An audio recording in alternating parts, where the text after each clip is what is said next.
ऋषि वो विराट कोहली और अनुष्का आए थे।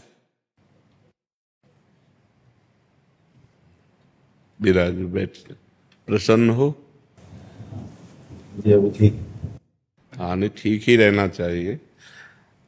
हम आपको अपने प्रभु का विधान बताते हैं थोड़ा सा।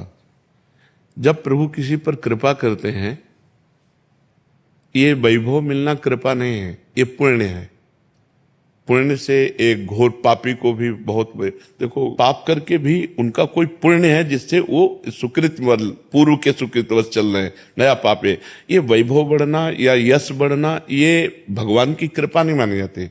भगवान की कृपा मानी जाती है अंदर का चिंतन बदलना, जिससे आपके अनंत जन्मों के संस्कार भस्म होकर और अगला जो है वो बड़ा उत्तम होगा। अंदर के चिंतन से होता है, बाहर से कुछ नहीं होता। मात्र अंदर का चिंतन। अच्छा, अंदर का चिंतन हम लोगों का स्वभाव बन गया बहिर्मुखी। बहिर्मुखी मतलब बाहर, बाहर यश कीर्ति लाभ विजय, इससे हमको सुख मिलता है। अंदर से कोई मतलब नहीं रखता कोई विरला ही अंदर से। अब क्या होता है, भगवान जब कृपा करते हैं तो संत समागम देते हैं, फिर दूसरी जब कृपा होती तो विपरीतता देते हैं, और फिर अंदर से एक रास्ता देते हैं। ये मेरा रास्ता है, ये परम शांति का रास्ता है, ये शांति का रास्ता नहीं। भगवान वो रास्ता देते और जीव को अपने पास बुला लेते हैं। बिना प्रतिकूलता के संसार का राग नष्ट नहीं होता। किसी को भी वैराग्य होता है तो संसार की प्रतिकूलता देखकर वैराग्य होता है। सब कुछ हमारे अनुकूल है तो हम आनंदित होकर उसका भोग करते हैं। जब हमारे ऊपर प्रतिकूलता आती है तब ठेस पहुंचती है कि इतना झूठा संसार, तो अंदर से भगवान रास्ता देते हैं, ये सही है। भगवान बिना प्रतिकूलता के इस संसार को छुड़ाने का कोई भी औषधि नहीं रखी। आज तक जितने बड़े महापुरुष हुए हैं, जिनका जीवन बदला है, उनको प्रतिकूलता का दर्शन करके बदला है।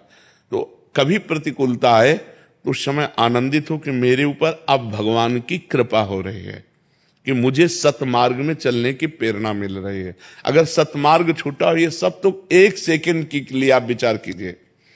अब अपना सुधार कर लो, अपने जीवन को सत्य में ले आओ, तो अगला जो होगा वो बहुत जोर का होगा। चाहे जन्म हो तो श्रीवान कुलवान धनवान वैभव संपन्न ऐसे, और भक्ति की अनुकूलता, भक्ति की अनुकूलता। खास बात श्रीवान धनवान कुलवान नहीं, खास बात भक्ति की अनुकूलता। अगर इस जन्म में भगवत प्राप्ति नहीं हुई तो भगवान श्री कृष्ण ने गीता में कहा है कि मेरे भक्त का नाश नहीं होता।